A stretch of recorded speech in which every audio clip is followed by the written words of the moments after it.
jabatan rohani itu tidak menyelamatkan. Ada begitu banyak orang-orang yang saya temukan di dalam gereja, mereka yang sudah dipilih ataupun sedang memegang jabatan rohani seperti pendeta, majelis, diaken, dan lain sebagainya. Mereka beranggapan bahwa itu menjadi peluang untuk mereka bisa diselamatkan. Nah, tetapi saudara-saudara sekalian yang diberkati oleh Tuhan, di dalam Alkitab tidak ada dikatakan ataupun dijelaskan bahwa orang yang berjabatan rohani atau memegang jabatan rohani dalam gereja itu mereka tentu akan diselamatkan. Tetapi kalau kita membaca di dalam Alkitab, keselamatan itu hanya oleh karena iman kepada Yesus Kristus.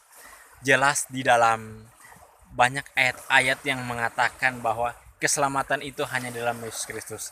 Misalnya di dalam Roma pasalnya yang ketiga ayatnya yang ke-27 sampai ke-28. Kemudian di dalam Filipi pas Efesus pasalnya yang kedua ayatnya yang ke-8 sampai ke-9. Filipi 2 ayatnya yang ke-8 sampai ke-9.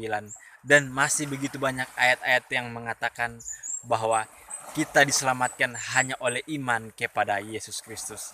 Dan kita juga bisa melihat bahwa ternyata jabatan rohani itu tidak menjamin kita untuk masuk ke surga. Kita bisa lihat dalam kasus dari Yudas, di mana Yudas itu adalah rasul Yesus Kristus. Yudas itu jabatannya lebih tinggi daripada ketua sinode ataupun ketua PGI ataupun pendeta. Nah, dari sini kita bisa melihat bahwa jabatan rasul saja itu tidak bisa menyelamatkan dia, ataupun jabatan rohani itu tidak bisa menyelamatkan seseorang. Oleh karena itu, yang menyelamatkan kita hanya oleh iman kepada Yesus Kristus. Oleh karena itu, marilah kita bersungguh-sungguh untuk beriman kepada Yesus Kristus sebagai Tuhan dan Juru Selamat, sehingga kita diselamatkan.